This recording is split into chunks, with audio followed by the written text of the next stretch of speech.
우리는 무언가를 배우고 익히는 과정에서 늘 반복적으로 되풀이해야 하는 행동이 있는데요. 그것이 무엇이냐면 기본 과정입니다. 학문이든 운동이든 무엇을 막론하고 기본 과정이 바로 세워지지 않는다면 그 위에 무언가를 더하기 위해 쏟는 수고는 헛수고가 되기 쉽습니다. 하지만 만약 우리가 기본 과정이 튼튼하다면 훨씬 수월하게 다음 과정들을 익히고 더해 갈 수 있습니다. 그래서 우리 중 어느 누구도 기본 과정이 중요한 것에 대해 동의하지 않는 분은 없을 것입니다. 하지만 참 안타깝게도 우리는 기본 과정이 굉장히 중요하다는 것을 알고 그것을 인정하고는 있지만 막상 우리의 삶을 들여다보면 알고 인정하는 것만큼 그렇게 기본 과정을 중요하게 여기지는 않는 것 같습니다. 우리의 일상에 갖춰져야 할 기본 과정들이 있는 것처럼 우리의 믿음 생활, 신앙 생활에도 기본 과정들이 있습니다. 그런 점에서 잠언 말씀은 신자들의 삶이 어떠해야 하는지를 교훈하는 말씀이기에 신앙 생활의 기본 과정으로 믿음의 지표를 제시해 주기에 우리에게 새롭게 다가오는 것 같습니다. 만약 우리 신앙의 기본이 잠언 말씀으로 구축된다면, 그래서 그 삶을 살아갈 수 있다면 우리의 삶은 어떨까요? 사랑하는 여러분, 이 삶에 대한 기대와 소망이 날마다 우리 안에 있기를 간절히 소원합니다. 그리고 오늘 말씀을 빌어서 여러분의 삶 가운데 도전하는데요. 이제 잠언 말씀을 나누는 새벽 시간이 몇 번 남지 않았지만 마지막까지 우리의 믿음을 동원해서 함께 나누어지는 이 말씀들, 특별히 잠언 말씀들을 우리의 삶의 지표로 삼아서 그 말씀에 우리의 삶을 비추고 그 말씀들로 우리의 삶을 조율해 가면 너무나도 좋겠다는 그런 생각이 듭니다. 마지막까지 나누어지는 그 말씀을 믿음으로 우리의 마음에 새기는 저희 모두가 되기를 소원합니다. 오늘 잠언의 첫 번째 교훈은 물질과 관련된 교훈입니다. 19절과 20절을 함께 볼 수 있는데요. 지혜자는 자기의 토지를 경작하는 자는 먹을 것이 많고 방탕을 따르는 자는 궁핍함이 많을 것이라고 교훈합니다. 그리고 이어서 충성된 자는 복이 많아도 속히 부하고자 하는 자는 형벌을 면하지 못할 것이라고 교훈합니다. 물질관에 있어서, 다시 말해서 경제관념에 있어서 지혜자는 자신의 토지를 경작할 것을 교훈합니다. 사랑하는 여러분, 자신의 토지를 경작하는 사람, 그 사람은 어떤 심정으로 자신의 토지를 경작할까요? 세안교회 뒷마당에 가보면 자그마한 농장이 있습니다. 작년부터 그곳에서 여러 가지 작물들을 키우고 있는데요. 작물들이 자라기 위해서 정말로 많은 손이 필요하다는 것을 저는 직접 경험하게 되었습니다. 뒷마당에 있는 자그마한 그 텃밭을 일구는데도 많은 손길이 필요한데 하물며 경작을 위한 토지라면 어떨까요? 이른 새벽부터의 수고는 늘 성실과 근면이라고 하는 삶의 태도를 요구할 것입니다. 지혜자는 성실하게 수고를 다한 사람에 대해서는 먹을 것이 많을 것이라고 말씀하지만 방탕을 따르는 자는 궁핍함이 많을 것이라 말씀합니다.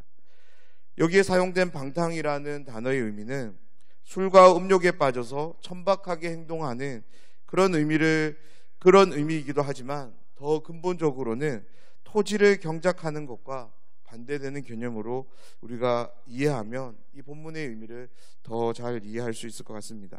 다시 말해서 여기에 사용된 방탕은 성실하게 자신의 토지를 돌보는 사람의 모습이 아니라 게으름으로 불성실한 모습을 보이는 사람입니다. 그 사람에게 주어지는 삶은 다름 아닌 궁핍함이라고 말씀하는데요. 이어서 충성된 자는 복이 많아도 속히 부하고자 하는 자는 형벌을 면하지 못하리라고 교훈합니다. 사랑하는 여러분, 충성된 자는 복이 많습니다. 성경에 기록된 충성은 하나님과의 관계에서 비롯되는 그 신실함을 의미하는데요. 신실함은 다름 아닌 시간과 비례하는 말입니다. 단기간 동안 우리가 성실함을 보인다고 해서 그 사람을 신실하다라고 말하지는 않습니다. 우리는 적어도 어느 이상의 시간 동안 성실함을 일관된 삶으로 보이는 사람들을 한해서 우리는 신실하다라고 표현할 것입니다. 말할 것입니다. 사랑하는 여러분, 우리는 하나님을 향해 이렇게 고백합니다. 하나님은 신실하신 분이시라고. 그렇다면 왜 이렇게 우리는 고백할 수 있을까요? 왜냐하면 하나님이 우리에게 베푸시는 인애와 자비, 그것을 가리켜 헤세드라고 히브리어는 말하는데요. 그 헤세드는 영원토록 변함없는 한결같은 사랑을 의미하기 때문입니다.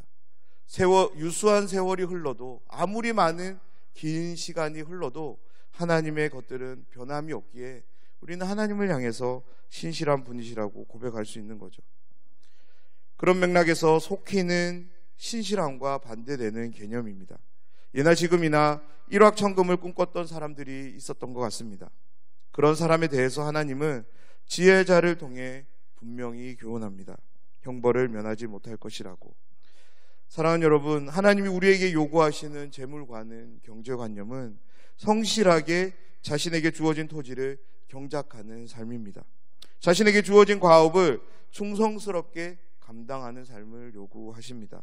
결코 게으름으로 점철된 삶, 갑작스럽게 일확천금을 획득하기 위해 묘책을 부리는 삶을 하나님은 요구하지 않으십니다. 토지를 경작하는 사람, 하나님은 먹을 것을 많이 내려주십니다. 또한 많은 복으로 함께 해주실 줄 믿습니다. 25절부터는 우리가 의지하고 살아가야 할 것이 무엇인지를 교훈하는데요. 25절 말씀을 읽어드리겠습니다. 욕심이 많은 자는 다툼을 일으키나 여호와를 의지하는 자는 풍족하게 되느니라. 이 말씀에서 욕심은 우리의 마음에서 일어나는 욕망을 가리키는데요. 욕망의 대표적인 특징이 있다면 그것은 채워지지 않음입니다. 욕망이라는 것은 마음에서 끊임없이 솟아납니다. 그렇게 끊임없이 솟아오르는 욕망을 절제하지 못한다면 어떤 상황이 주어질까요? 다툼이 일어나는 겁니다. 이 다툼은 내면적 다툼인 동시에 겉으로 드러나는 다툼입니다. 그렇다면 지혜자는 왜 욕망과 다툼을 연결시키고 있을까요? 뒤에 나오는 구절에서 우리는 힌트를 얻을 수 있는데요. 지혜자는 욕망을 붙잡는 사람과 여호와를 의지하는 사람을 대조하면서 욕망을 붙잡는 사람에게는 다툼이 일어나고 여호와를 의지하는 사람에게는 풍족하게 됨을 말씀합니다.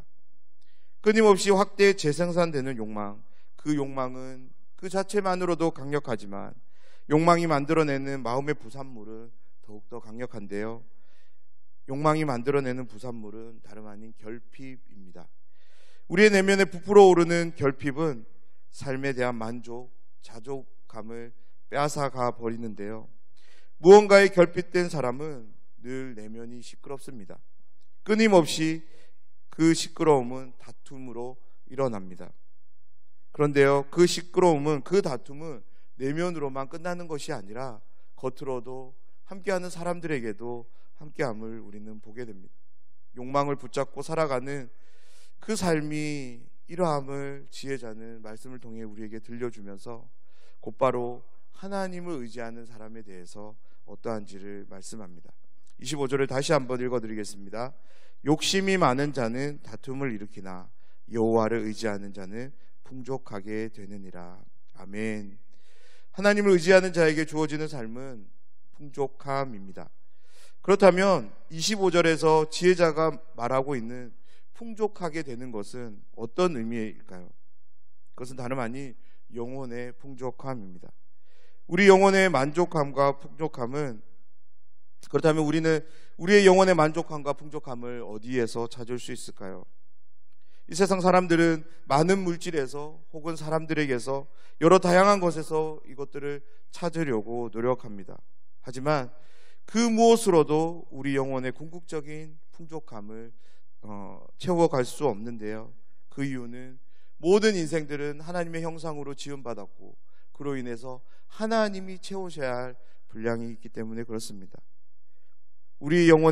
하나님이 우리의 영혼의 목적이 되시고 하나님이 우리 영혼의 이유가 되시기 때문에 하나님으로 채워지지 않는 한 그 풍족함은 결코 함께할 수 없습니다. 우리 영혼이 하나님으로 채워질 때 비로소 궁극적인 풍족함이 우리에게 주어진 줄 믿습니다. 사랑하는 여러분, 지혜자는 우리 안에 끊임없이 생겨나는 욕심, 그 욕심을 채워나갈 때 풍족한 삶을 누리게 될 것이라는 그 속삭임에 귀를 기울일 것이 아니라 하나님을 의지할 때 풍족함이 주어질 것에 대한 소리에 귀를 기울일 것을 말씀하십니다. 우리가 하나님으로 채워질 때 우리의 삶 속에 풍족함이 주어진다라고 정확하게 말씀하고 있습니다. 그렇다면 하나님을 의지하는 구체적인 행동은 무엇일까요? 오늘 말씀을 통해 발견되는 모습은 하나님을 신뢰하는 것입니다. 하나님을 한 번 신뢰하는 것이 아니라 끝까지 신뢰하는 모습인데요. 하나님이 내 삶을 책임지시는 주님이시다라고 믿음의 고백을 드린다면 설령 지금 내 삶에 하나님의 책임이 보이지 않는다 하더라도 그 믿음의 고백을 고수하는 삶이 우리에게 있어야 될 줄 믿습니다. 더 나아가서 하나님이 책임지시는 삶이라고 도저히 해석되지 않는 그런 큰 어려움이 우리에게 주어진다 할지라도 그럼에도 불구하고 하나님의 신실하심을 붙잡는 것, 여전히 하나님께서 내 삶에 함께 하시며 내 삶을 돌보고 계심을 고백하는 삶, 그 삶이 바로 하나님을 의지하는 삶입니다. 사랑하는 여러분, 하나님을 의지하는 삶은 단 한 번으로 되어지지 않음을 꼭 기억하셨으면 좋겠습니다. 두 번이 될지 세 번이 될지 그 이상이 될지 모르지만 정확한 것은 단 한 번으로 되지는 않는다는 겁니다. 하나님을 믿으시나요? 정말로 하나님을 믿으십니까? 하나님께서 나의 아버지가 되심을 믿으십니까? 하나님께서 내 삶의 주인 되시고 목자가 되심을 믿으십니까? 그렇다면 그 믿음의 고백을 끝까지 견지해 가시기를 부탁드립니다. 지금 당장 나의 삶이 어떻게 전개된다 할지라도 내가 고백하고 있는 그 하나님을 신실하게 붙잡으시는 여러분 되시기를 간절히 소원합니다. 하나님의 때에 하나님은 반드시 내 영혼에 풍족함을 내려주실 줄 믿습니다. 지혜자는 오늘도 잠언을 통해 우리의 삶에 해야 할 것과 하지 말아야 될 것을 분명하게 말씀하고 있습니다. 사랑하는 여러분, 우리 이 말씀에 마음을 기울입시다. 그리고 이 말씀을 믿음으로 마음에 새깁시다. 그래서 오늘 하루 지혜자가 전하는 잠언이 우리의 삶의 지표가 되어 하나님을 기쁘시게 하며 하나님이 원하시는 삶을 올려드리는 우리의 삶이 되면 좋겠습니다. 오늘도 우리를 향하는 하나님의 말씀 앞에 잠잠하지 말고 적극적으로 믿음을 동원하여서 아멘으로 마음에 받는 그런 삶이 되기를 간절히 소원합니다. 그래서 오늘 하루 우리의 삶을 통해서 말씀이 실천되어지고 그런 실천이 하나님을 기쁘시게 해드리는 그런 삶이 되기를 예수님의 이름으로 축원합니다.